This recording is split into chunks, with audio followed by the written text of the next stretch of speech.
कि आप शास्त्र से समझाएंगे, आप धर्म से समझाएंगे, नहीं, अब मुंह तोड़ जवाब दिया जाएगा। मैं तो प्रधानमंत्री जी को भी कहता हूं, क्यों खरीद रहे हो रूस से आप राफेल? 30-30 हजार करोड़ रुपया देश का लगाकर तुम्हें राफेल खरीद रहे हो। मौका है अभी।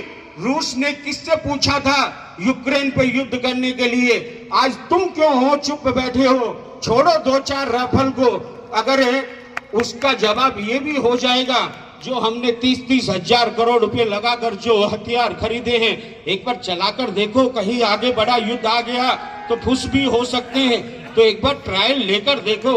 8 घंटे में बांग्लादेश का नामो निशान मिट जाएगा। अगर तुम्हारे में ताकत नहीं है तो 8 घंटे के लिए भारत की सेना को मुझे दो, मैं 8 घंटे में बांग्लादेश को खत्म करके छोड़ूंगा।